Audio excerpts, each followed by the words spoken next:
Hello friends, అందరు ఎలా ఉన్నారు? బాగున్నారని ఆశిస్తున్నాను. Welcome back to my channel. ఇంకా ఎవరైతే ఛానల్ సబ్స్క్రైబ్ చేసుకోలేదో వాళ్ళంతా ఛానల్ సబ్స్క్రైబ్ చేసుకోండి. మనం ఈరోజు చూసుకున్నట్లయితే గ్రూప్ 2 కేసు హీరింగ్ అనేది ఇన్ని నెలల నుంచి మనకి హీరింగ్ జరిగాయి, కానీ ఇంత లెంత్తో ఫస్ట్ టైం హీరింగ్ జరగడం ఈరోజే అండి. అంటే మనం ఎప్పుడు ఇంతసేపు చూడలేదు. ఆల్మోస్ట్ గంట పైన, అంటే 2:30కి స్టార్ట్ అయింది, 4:10 దాకా హీరింగ్ కొనసాగుతూనే ఉంది. అంటే మొత్తానికి చాలా అంటే చాలా ఓపికగా జడ్జి గారు మొత్తం విన్నారు. అలాగే వీరారెడ్డి సారు పూర్తిగా ఎక్స్ప్లెయిన్ చేశారు పిటిషనర్ సైడ్. అసలు ఈరోజు కేసు హీరింగ్స్లో ఏంటి సార్ మెయిన్ ఇంపార్టెంట్ పాయింట్స్ అని చెప్తాను, కంప్లీట్గా చూడండి. ఫస్ట్ ఇక్కడ చెప్పింది ఏంటి అంటే, పిటిషనర్ సైడ్ వాళ్ళు, సార్ ఒక అమెండ్మెంట్ వచ్చింది, కానీ అమెండ్మెంట్ని ఫాలో కాకుండా ఓల్డ్ సైకిల్నే ఫాలో అయ్యారు ఈ యొక్క ఏపీఎస్సీ వాళ్ళు అని చెప్పేసి చెప్పడం జరిగింది. అంటే ఓల్డ్ సైకిల్ని ఫాలో అయ్యారు, అంటే రోస్టర్స్ ఉంటాయి కదా, ఫస్ట్ది ఎవరికి ఇవ్వాలి, ఎస్సీ ఉమెనా, ఓసీ ఉమెనా, అలాగా ఉంటాయి కదా. సో అది ఓల్డ్దే ఫాలో అయ్యారు సార్, అమెండ్మెంట్ చేసింది ఫాలో కాలేదని ఫస్ట్ రైజ్ చేసిన పాయింట్ ఇదనమాట. ఇప్పుడు సెకండ్ ఏం సార్ మెయిన్గా చెప్పినట్లయితే ఈరోజు హీరింగ్ జడ్జి గారికి, సార్ ఇది రిజర్వేషన్ గురించి 50% అనేది మనకి, ఈ రిజర్వేషన్ అన్నీ పోయి 50% జనరల్ మెరిట్ ఉండాలి కదా.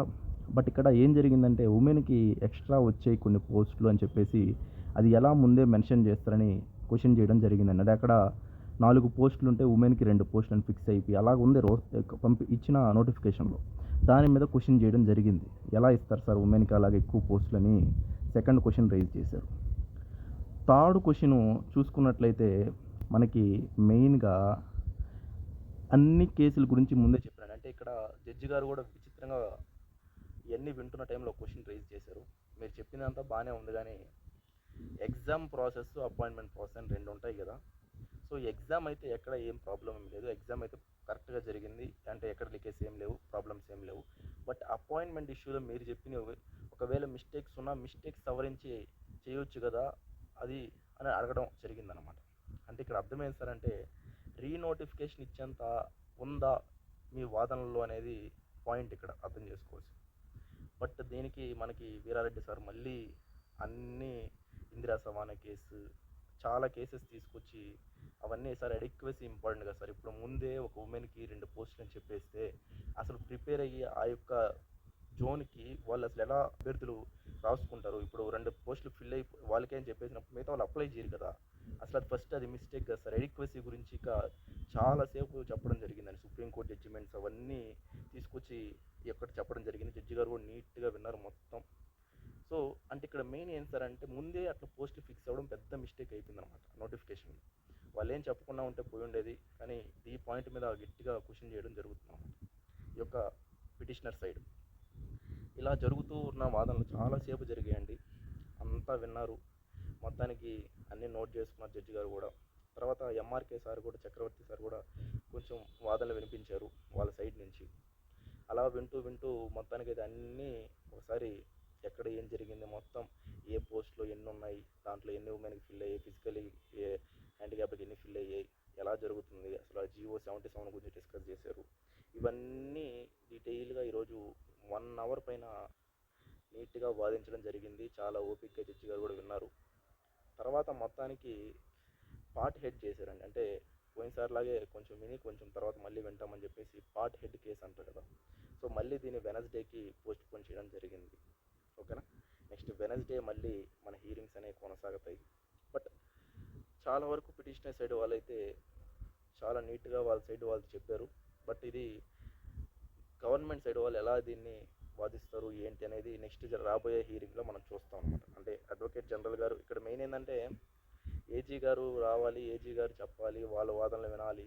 అసలు ఇక్కడ మెయిన్ క్వశ్చన్ ఏంటంటే, మిస్టేక్స్ ఒకవేళ ఉన్నా రీనోటిఫికేషన్ వచ్చేంత ఉన్నాయా అనేది బలమైన క్వశ్చన్ ఇక్కడ. ఒకవేళ మిస్టేక్స్ ఉన్నా సవరించి అది అపాయింట్మెంట్ ఇంకా జరగలేదు కాబట్టి చేయొచ్చు కదా అని అంటున్నారు. కానీ ఇక్కడ ఇంకో క్వశ్చన్ ఏంటంటే, వీళ్ళు ఏమంటారంటే పిటిషనర్ సైడ్, అది ఎలా సవరిస్తారు సార్, ముందే ఫిక్స్ అయిపోయినాయి కదా పోస్టులు, ఇప్పుడు సవరిస్తామంటే ఎలాగా అని క్వశ్చన్ చేస్తున్నారు బాగా నీట్గా. సో ఇది చాలా ఇంట్రెస్టింగ్గా ముందుకు వెళ్తుందన్నమాట కేసు. నెక్స్ట్ గవర్నమెంట్ సైడ్ వాళ్ళ వాదనలు వినిన తర్వాత వాళ్ళు ఏం చెప్తారు, ఏ పాయింట్స్, ఆ కౌంటర్ అఫిడవిట్ కూడా చదవడం జరిగింది. దాంట్లో ఏం లేదు సార్ అని చెప్పారు అనమాట. అంటే గవర్నమెంట్ ముందే కౌంటర్ అఫిడవిట్ ఫైల్ చేసింది కదా, ఆ కౌంటర్ అఫిడవిట్లో ఏం లేదు అని చెప్పడం జరిగిందనమాట. అంటే అంతగా ఏం చెప్పడం లేదు, జస్ట్ మామూలుదే చెప్పారు సార్, కామన్గా ఉంది కౌంటర్ అఫిడవిట్ అనేది అన్ని పిటిషనర్స్ కానీ చెప్పడం జరిగిందనమాట. సో ఇవన్నీ విని జడ్జి గారు ప్రజెంట్ అయితే ఏం చెప్పలేదు దీని గురించి, విని రాసుకున్నారు. నెక్స్ట్ వెనస్డే దీని గురించి చూద్దాము, మళ్ళీ వింటాము వాదనలు అని చెప్పడం జరిగిందనమాట. ఇప్పుడు నోటిఫికేషన్ క్యాన్సిల్ అయ్యేదంత ఉందా అని అంటే చెప్పలేకున్నాం. క్వశ్చన్ చేయడం జరిగింది ఆల్రెడీ జడ్జి గారు, రీనోటిఫికేషన్ ఇచ్చేంత లేదు కదా, దీంట్లో మిస్టేక్స్ సవరించుకోవచ్చు కదా అన్నట్టు అడగడం జరిగింది ఆల్రెడీ. సో దీన్ని బట్టి చూస్తే ఎగ్జామ్స్లో ఎక్కడ ప్రాబ్లం రాలా కాబట్టి, అపాయింట్మెంట్లోనే కాబట్టి రీనోటిఫికేషన్ రావడానికి ఛాన్సెస్ తక్కువ అని నేను అనుకుంటున్నాను అండి. ఎవరైతే ఆల్రెడీ ఇంకా రిజల్ట్స్ రాలా కాబట్టి ఒకవేళ చేంజెస్ ఏమైనా చేయొచ్చు. బట్ అదంతా జడ్జి గారి చేతుల్లో ఉంది, మన చేతుల్లో ఏం లేదు. బట్ గవర్నమెంట్ సైడ్ వాదనలు అయితే ఫస్ట్ మనం వినాలి. గవర్నమెంట్ సైడ్ వాదనలు వినిన తర్వాత ఒక ఐడియా వస్తుంది మనకి ఫైనల్గా జడ్జి గారు ఏం చెప్తారు. ఇది కంప్లీట్ వీడియో అండి. సో ప్రతి ఒక్కరు ఛానల్ సబ్స్క్రైబ్ చేసుకుని నెక్స్ట్ వీడియో కోసం ఈ యొక్క ఛానల్ సబ్స్క్రైబ్ చేసుకుని మీకు వెంటనే వస్తుంది. అలాగే లైక్, షేర్, సబ్స్క్రైబ్ చేసుకోండి ఛానల్, ఓకేనా.